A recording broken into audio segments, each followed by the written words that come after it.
Monsieur le Premier ministre, chef du gouvernement, Madame la vice-présidente du Sénat, Monsieur le vice-président de l'Assemblée nationale, Monsieur les anciens premiers ministres, Mesdames, Messieurs les présidents des grandes institutions de la République, Mesdames, Messieurs les membres du gouvernement, Mesdames, Messieurs les ambassadeurs, les représentants des organisations internationales, Mesdames, Messieurs les parlementaires, Général, chef d'état-major général des armées, officiers généraux, officiers supérieurs des forces de défense et de sécurité, Monsieur le maire de la ville de N'Djamena, Sa Majesté le sultan de N'Djamena, Monsieur le directeur général de l'ENA, Général commandant de la GEMIA, distingués invités, Mesdames, Messieurs, chers élèves de la 19e promotion de l'ENA, chers frères et sœurs, je voudrais, à l'entame de mes propos, exprimer ma gratitude envers Dieu, qu'il soit exalté pour ses infinies bénédictions et qu'il continue d'étendre sa grâce sur notre cher pays en accompagnant son honneur vers le progrès et le développement. C'est avec un grand plaisir que je prends la parole à l'occasion de la cérémonie de sortie des élèves de la 19e promotion de l'École nationale d'administration. Au fil des années, cette école s'est imposée comme un véritable pôle d'excellence, mais aussi comme un laboratoire de réflexion, de production normative et d'innovation institutionnelle. Ainsi, elle a pu jouer un rôle de premier plan durant toute la phase de transition politique que notre pays a traversée.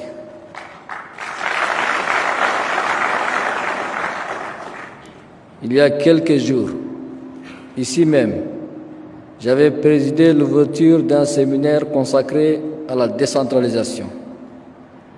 J'avais souligné avec force l'importance de gouverner au plus près de nos populations, de valoriser les potentialités locales et de corriger les déséquilibres territoriaux afin de renforcer l'unité nationale. Dans cette dynamique, j'exhorte l'ENA de s'impliquer pleinement en mettant au profit son expertise, son savoir-faire pour mieux accompagner ce processus. En effet, l'ENA a un rôle particulier à jouer dans le recyclage des cadres territoriaux ainsi que dans la montée en compétence de l'ensemble des collectivités autonomes afin de traduire dans le fait la feuille de route de la décentralisation.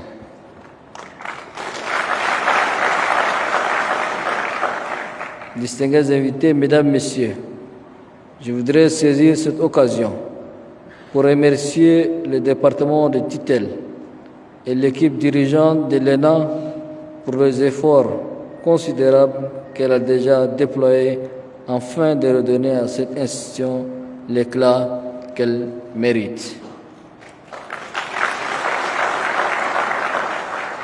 Les réformes engagées et les dynamiques impulsées sont autant de preuves tangibles d'une école qui retrouve son souffle et sa vocation essentielle, c'est-à-dire celle de former des cadres compétents et d'accompagner les réformes institutionnelles de notre cher et beau pays.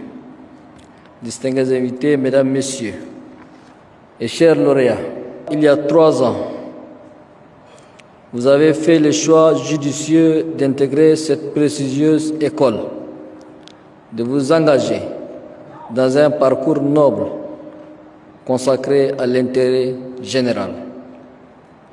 Après 3 années d'efforts, de rigueur intellectuelle, de travail et de discipline, vous voilà aujourd'hui à la porte de sortie, fiers, joyeux et surtout élégants dans vos vareuses.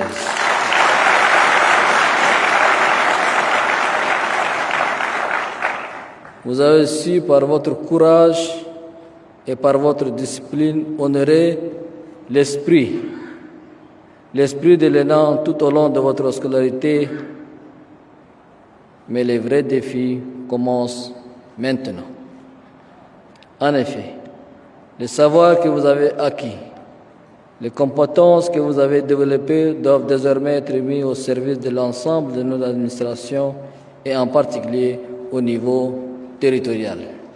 C'est d'ailleurs dans cet esprit que nous avons récemment pris la décision de responsabiliser certains de vos camarades dans l'administration du territoire afin d'accompagner la politique de la décentralisation que nous menons. Je fonde l'espoir que ce sang neuf que nous avons injecté dans les veines de nos territoires redonnera vie et vitalité à tous nos services déconcentrés. Je relève que malheureusement, quelques-uns parmi ceux-là ont refusé de regagner leurs postes, soit disant que les postes ne sont pas à la hauteur de leurs aspirations ou qu'ils se trouvent dans des zones reculées, alors qu'ils ont fait le serment, de servir la République partout où cela est nécessaire. Le sens de servir sur l'ensemble du territoire, de notre territoire, doit être cultivé et encouragé. Comme dans l'armée, les énarques doivent se déployer partout à l'intérieur du pays et gravir les échelons conformément à leur mérite.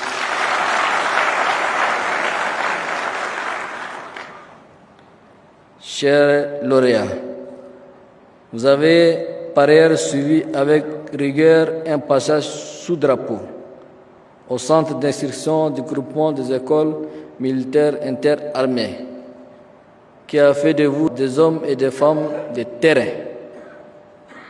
Comme tels, vous devez aller servir où la République vous appelle, car la voie que vous avez choisie est certes noble mais exigeante. Chers désormais cadets, je vous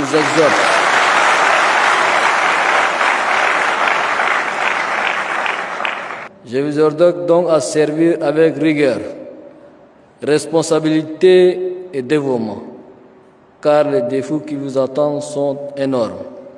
Nous devons nous appuyer sur vous et sur le produit de l'école qui vous a forgé pour bâtir l'administration de demain. Je veux une administration debout, solide et transparente. Elle doit être cohérente, juste et capable d'assumer ses responsabilités avec fermeté. Je veux une administration débarrassée de la corruption, une administration productive, prompte et résolument tournée vers le numérique. Elle doit être serviable, portée par l'innovation et accessible aux citoyens à tout moment et en tout lieu. Cette administration que j'appelle de tous mes vœux ne pourra être mise en place que par des cadres intègres et voués au service des citoyens. Des cadres qui mettent l'intérêt général au-dessus de l'intérêt personnel. De toute évidence, l'ENA constitue le cadre idéal et indiqué dans lequel seront renforcées et développées les formations qui permettront d'accompagner cette nouvelle administration que nous voulons. Cependant, cela suppose également que l'ENA doit intensifier ses efforts et augmenter sa capacité d'accueil. Et c'est d'autant plus que les fonctions que s'apprêtent à exercer ces jeunes lauréats sont appelées à évoluer, tant dans leur pratique que dans les outils qu'elles mobilisent. Elles seront soumises aux exigences liées au numérique, à la rigueur budgétaire et aux attentes de plus en plus pressantes et accrues des usagers. En outre, les défis économiques auxquels nous faisons face exigent de nous de dépasser les clivages conjoncturels de lutter contre les pratiques dilatoires, souvent perçues comme terrain fertile pour la corruption, et de concentrer tous nos efforts sur l'amélioration de la performance des services rendus aux usagers.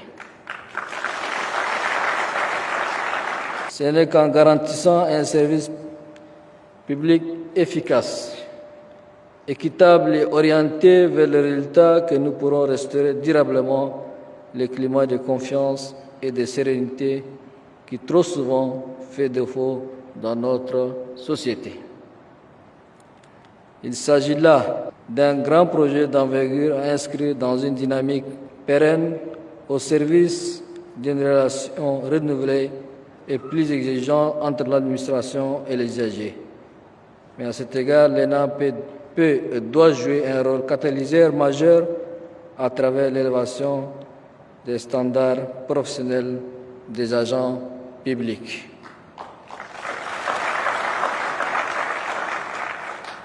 Monsieur le directeur général de l'ENA, vous savez mieux que quiconque, dans un tel contexte, la formation initiale, si solide soit-elle, ne saurait suffire à elle seule. C'est pourquoi j'encourage vivement l'école à accélérer les efforts de recyclage, notamment à travers le déploiement de formations continues pour accompagner les agents publics tout au long de leur carrière. Ceci dans le but de leur permettre de s'adapter de façon permanente aux évolutions de l'environnement administratif. Car de cela dépend l'efficacité de notre administration, mais aussi la réussite des réformes engagées pour renforcer sa crédibilité. Aussi, vous veillerez à déployer ces dispositifs de formation continue dans les provinces afin que nos cadres au niveau territorial puissent également en tirer profit. Dans cette même optique, je demande à la direction générale à faire l'effort pour porter le nombre des élèves de la promotion suivante à 350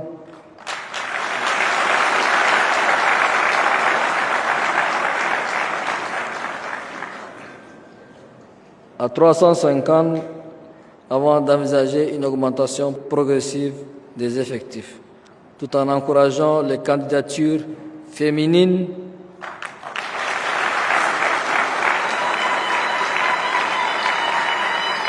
et celles des personnes en situation de handicap, afin que la fonction publique reflète la diversité et la richesse humaine de notre cher et beau pays.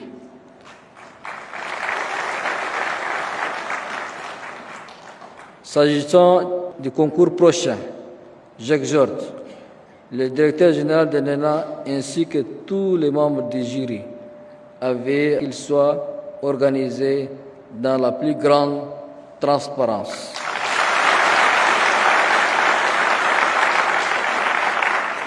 Et que le mérite soit le seul et l'unique critère de sélection conformément au texte en vigueur. Car le service public ne saurait se bâtir sur la base du favoritisme ni celle de la médiocrité. Distingués invités, Mesdames, Messieurs, chers lauréats, permettez-moi de vous adresser un dernier mot à mes cadets. Soyez dignes du serment que vous portez. Soyez les visages éthiques et loyaux de l'État. Là où vous serez affectés, souvenez-vous que c'est la République qui vous appelle et c'est elle que vous incarnez.